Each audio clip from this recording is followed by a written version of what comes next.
Hi friends, स्वागत है आप सभी का मेरे YouTube channel world of education में। तो फ्रेंड्स, आज कल हम पढ़ रहे हैं कोऑर्डिनेट ज्योमेट्री का चैप्टर स्ट्रेट लाइन। तो उसमें कल हमने पढ़ा था इक्वेशन ऑफ अ लाइन, उसका वेरियस फॉर्म हमने पढ़ा था।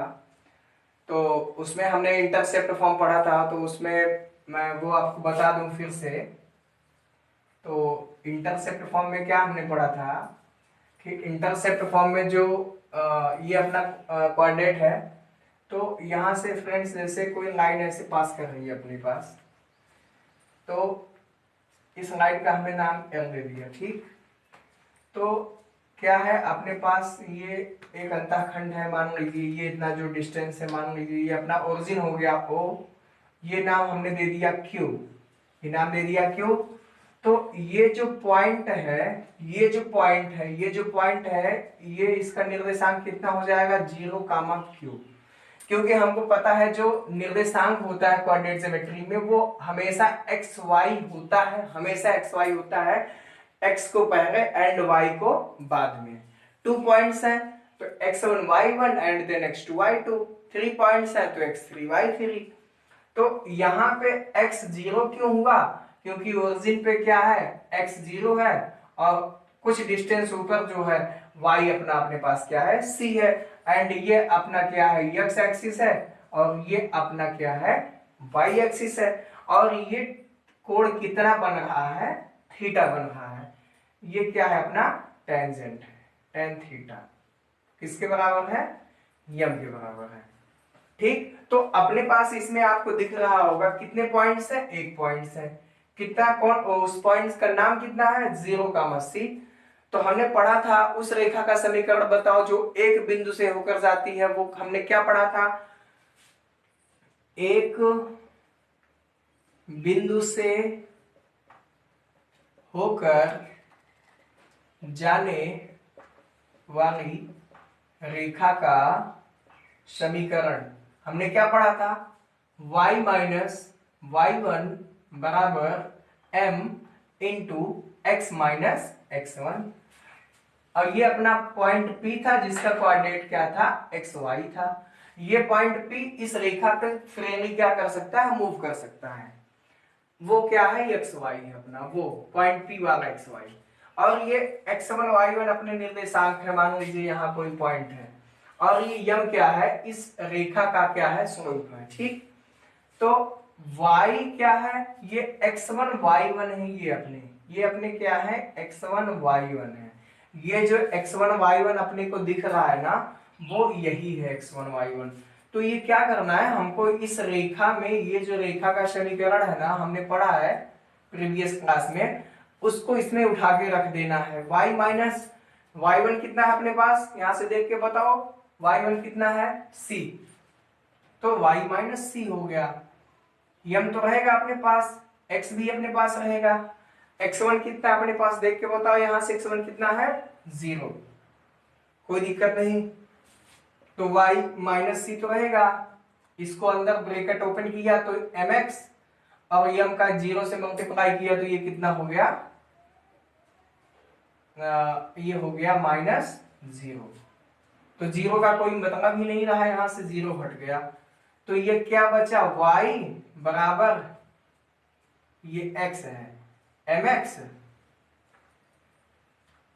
y बराबर mx और इस c को उधर भेज दिया तो ये माइनस था, उधर गया तो क्या हो गया, प्लस c।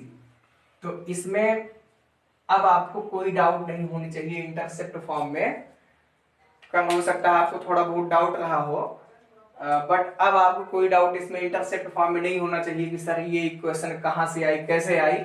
ये अपने पास कोऑर्डिनेट है, एक लाइन पास कर रही है, ये टेंजेंट थीटा है, ये सी अंतःखंड है, ये ओरिजिन है, यहाँ से पॉइंट इस पे x 0 होगा, ये सी अंतःखंड है, ये हमने पॉइंट x1 y1 माना, बिकॉज ये ऑलवेज कोऑर्डिनेट अपना xy होता है। सो एक पॉइंट है तो इसका नाम हमने x1 दे दिया, इसका नाम y1 दे दिया। तो हम जानते हैं कि कोई भी रेखा जो एक बिंदु से होकर पास करती है तो उसका इक्वेशन क्या होता है, y माइनस y1 बराबर m into x minus x1। इस पॉइंट को इसमें सेटिस्फाई करा दिया, रख दिया, वैल्यू उसका पुट कर दिया, अपने पास निकल के आ गया क्या, इंटरसेप्ट फॉर्म का इक्वेशन रेखा का, y बराबर mx प्लस c।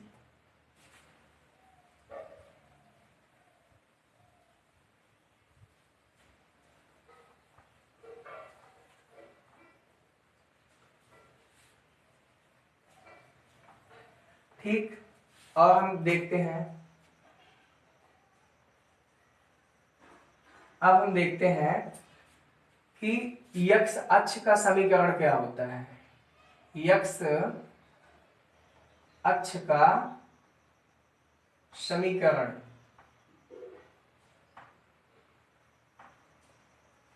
यक्स अक्ष का समीकरण एंड सेकंड क्या पढ़ेंगे, वाई अक्ष का समीकरण। तो आप इतना याद रखिए कि जब एक्स एक्सिस की बात होगी तो उस पे y 0 होगा एंड y एक्सिस की बात होगी तो उस पे क्या होगा, x 0 होगा। यानी x अक्ष का जो समीकरण होगा, ये अपने पास एक्सिस है, मैंने क्या बताया था आपको, ये x एक्सिस है, इसके इधर हमने नाम दे दिया x डैश एक्सिस, ये अपना y एक्सिस होता है, इसके नीचे ये हमने नाम दे दिया y एक्सिस। तो इस x एक्सिस पे अब आप ही बताओ कि इस x एक्सिस पे क्या होगा, x पे जब x की बात हो रही है तो इसमें y का कोई वैल्यू आएगा क्या, आप ही बताओ। जब इस पे सारा x की रीडिंग, ये सारी x की रीडिंग इस पे आएगी तो इस पे y तो आएगा ही नहीं, तो x अक्ष का समीकरण क्या हो जाएगा, y बराबर 0। इसका मतलब क्या होता है कि इस x एक्सिस पे y की जितनी भी वैल्यू होगी वो सारी की सारी क्या होगी, 0 होगी। बात कर लेते हैं y एक्सिस की। इस y एक्सिस पे सिर्फ और सिर्फ ये जैसे 1 2 3 अप टू सो ऑन, इस y एक्सिस पे जितनी भी वैल्यू आएगी इस वर्जिन से, ये अपना वर्जिन है ना, इसके अपर या नीचे, ऊपर या नीचे जितनी भी y की वैल्यू आएगी वो पॉजिटिव हो या निगेटिव हो, वो सिर्फ y की ही आएगी, उसका x से कोई मतलब नहीं है। तो y एक्सिस पे क्या होगा, x का जो समीकरण होगा वो क्या होगा, y एक्सिस पे जो x होगा वो क्या होगा, 0 होगा। अब आप पूछोगे कि सर इसका मतलब क्या होता है कि ये y एक्सिस पे x 0, इसका मतलब क्या, तो इसका मतलब यही है कि जो y एक्सिस है, चाहे वो y हो चाहे वो y डैश हो, उस पे सिर्फ y की ही वैल्यू कंसीडर की जाएगी और उस पे सिर्फ हमें जो है हमेशा y की ही वैल्यू मिलेगी, उस पे x हमको कहीं नहीं दिखेगा, सो उस पे x बराबर 0।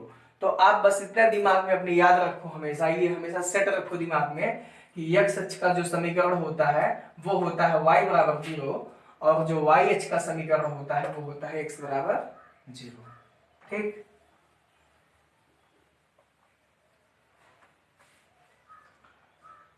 उसके बाद पढ़ते हैं x अक्ष के समांतर रेखा का समीकरण।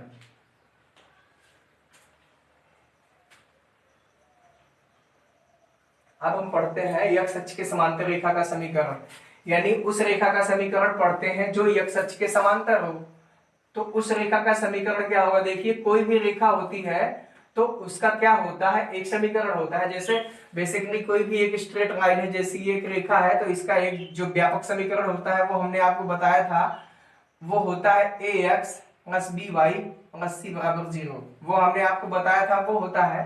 तो ऐसे कोई भी एक रेखा है जो x अक्ष के समांतर है तो उसका समीकरण क्या होगा, ये x अक्ष है, ये y अक्ष है, इसके इधर ये अपना क्या होता है, ये अपना बीच में अपना ओरिजिन होता है, मूल बिंदु होता है। और आपको ये भी ध्यान देना चाहिए, याद होना चाहिए कि इस ओरिजिन पे क्या होता है, x और y दोनों 0 होता है। ठीक, तो x अक्ष के समांतर का मतलब क्या होता है, समांतर यानी ये हो गया, ये x अक्ष है, इसी के समांतर एक ये रेखा हो गई। ठीक, तो इस x अक्ष के समांतर एक रेखा हो गई और इस पे हमने कोई भी कहीं भी एक पॉइंट, मान लीजिए हमने यहां भी एक पॉइंट कंसीडर किया ए बी।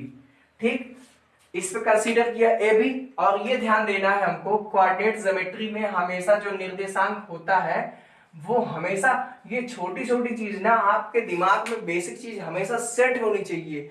इसमें एकदम आपको कहीं कोई कंफ्यूजन होना ही नहीं चाहिए। कोऑर्डिनेट ज्योमेट्री में जो निर्देशांक होता है वो हमेशा एक्स वाई होता है। एक्स को पहले लिया जाता है, वाई को बाद में। 2 पॉइंट्स है तो x1 y1 and then x2 y2। ठीक, तो ए बी है। तो अब आप बताओ कि ए क्या हो गया, ए क्या हो गया, x1 हो गया, बी क्या हो गया, y1 हो गया। बात किसकी कर रहा हूं मैं, बात किसकी कर रहा हूं, x की। अभी इसके पहले मैंने क्या बात किया था कि x अक्ष का समीकरण क्या होता है, y बराबर 0। तो जब x की बात होगी तो उसमें y आएगा, y की बात होगी तो x आएगा। ठीक, तो यानी जब x अक्ष के समांतर रेखा का समीकरण क्या होगा, y बराबर b।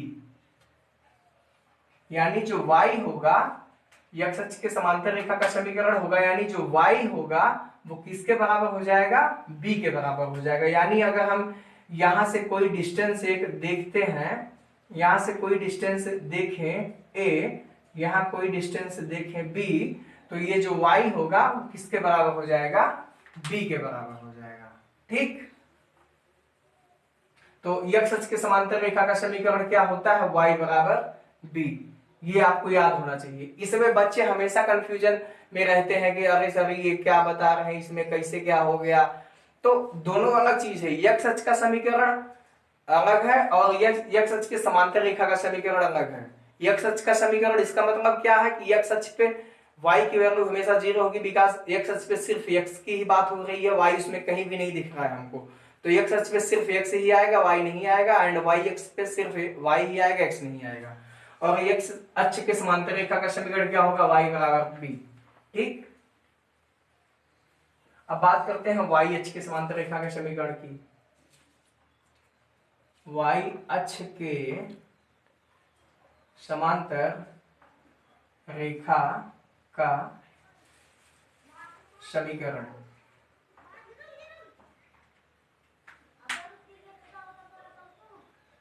अब देखिए y अक्ष के समांतर रेखा का समीकरण क्या होता है, मैंने क्या बताया, जस्ट उसी का अपोजिट। ये अपने पास एक कोऑर्डिनेट है, ये अपना x एक्सिस है, ये अपना y एक्सिस है, ये अपना क्या है, ओरिजिन है। ओरिजिन, ORIGIN, ओरिजिन को कहते हैं हिंदी में मूल बिंदु। इस मूल बिंदु का मतलब जो अपने पास निर्देशांक x y होता है वो दोनों क्या होता है, 0 0 होता है। ये आप याद रखिए अगर नहीं जानते हैं तो। ठीक, y अक्ष के समांतर रेखा का समीकरण क्या होता है, इसका मतलब अब तक रेखा x अक्ष के समांतर थी, अब रेखा क्या हो गई, y अक्ष के समांतर हो गई भैया। तो जब रेखा y अक्ष के समांतर होगी और कोई भी दो पॉइंट हम कंसीडर करते हैं a कामा b, किसी भी पॉइंट पे अगर हम इस पूरी रेखा के बीच में कहीं भी हम कोई दो पॉइंट कंसीडर करते हैं a और b, तो जो हमारा x होगा वो किसके बराबर होगा, a के बराबर होगा।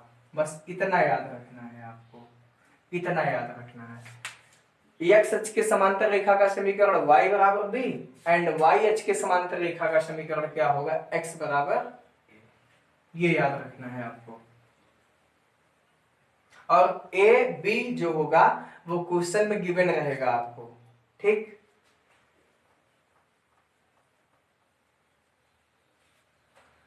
इतना टॉपिक मैंने आपको पढ़ाया, अब इस पे थोड़ा क्वेश्चन करते हैं।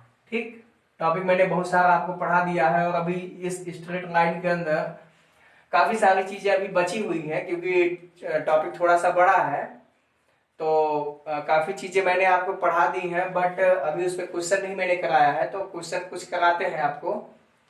जैसे मैंने बात किया था कि जैसे कोई भी दो रेखा है, ठीक, कोई भी दो रेखा है, कोई भी दो रेखाएं हैं, कोई भी दो रेखाएं हैं। ठीक, जैसे कौन कौन सी, ax1 plus by1 plus c1 बराबर 0। ये अपने पास फर्स्ट रेखा है एंड सेकेंड रेखा अपने पास क्या है, ax2 plus by2 plus c2 बराबर 0। ये अपने पास सेकेंड रेखा है। मैंने क्या कहा कि आपके पास कोई भी दो रेखा है तो आप देख के ये बता पाओगे क्या कि ये दोनों रेखा आपस में समांतर है या परपेंडिकुलर है, आप कैसे बता पाओगे। ऐसे कोई तरीका थोड़ी है, या ऐसे कोई मशीन या कोई ट्रिक थोड़ी बनी है कि आप ऐसे बता दोगे कि सर हम ऐसे कोई जादू है बता देंगे, देख कैसे बता पाओगे। तो उसका कोई मैथमेटिकल एक्सप्रेशन होता है ना, तो उसका हमने बताया था मैथमेटिकल एक्सप्रेशन आपको कि अगर आपको समांतर चेक करना है, आपको पैरेलल चेक करना है, तो क्या करो, दोनों रेखाओं का स्लोप फाइंड कर लो। स्लोप फाइंड करना मैंने बताया था कि अगर कोई रेखा है उसका स्लोप फाइंड करना है तो m is equal to minus coefficient of x upon coefficient of y। First रेखा है तो m1 हो गया, सेकंड रेखा में है तो m2 हो गया, वो भी minus coefficient of x upon coefficient of y। ठीक, इतना काम करने के बाद आपको ये देखना है कि अगर हमारा जो m1 है वो अगर m2 के बराबर में आ रहा है तो हमारी जो दोनों रेखाएं हैं वो आपस में क्या है, बराबर है। That's all.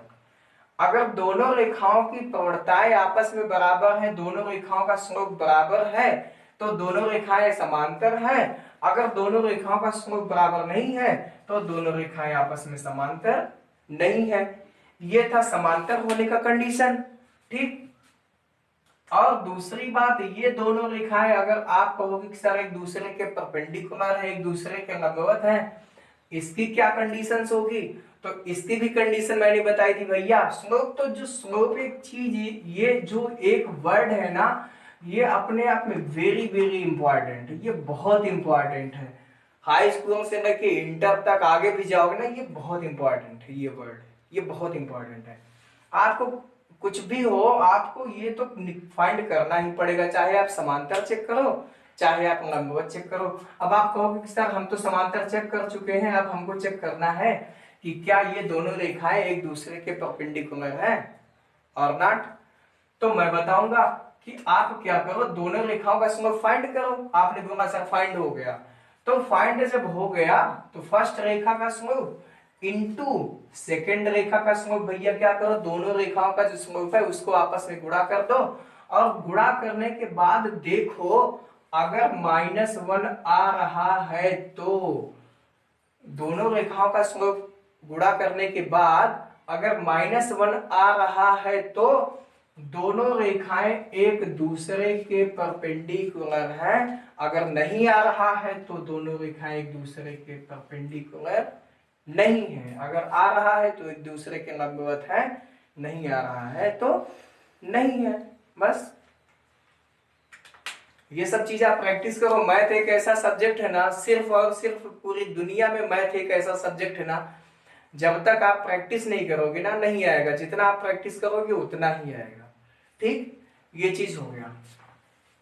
ठीक, इसी दो रेखाओं पे मैं बात कर रहा हूं, दो रेखाओं पे, दो पॉइंट पे मैं बात कर चुका, कौन कौन सी, समांतर और लंबवत। अब तीसरी पॉइंट पे बात करने जा रहा हूं, इन्हीं दो रेखाओं पे तीसरी पॉइंट पे बात करने जा रहा हूं। तीसरी पॉइंट पे बात करने जा रहा हूं कि आप पूछोगे कि सर दो रेखाओं के बीच का कोण कैसे फाइंड होगा, उस पे क्वेश्चन कराता हूं। वो मैं बताने नहीं जा रहा हूं, क्यों, क्योंकि मैं वो आपको बता चुका हूं कि दो रेखाओं के बीच का सूत्र क्या होता है भैया, बीच का कोण का, tan थीटा बराबर m2 माइनस m1 अपान 1 प्लस m1 इंटू m2। अब देखो भैया, अभी अभी मैंने बताया था कि स्लोप एक ऐसा चीज है जो कभी भी पीछा नहीं छोड़ता, कभी भी साथ नहीं छोड़ता। समांतर की बात हुई, समांतर होने का प्रतिबंध क्या है वहां भी हमको दिख गया।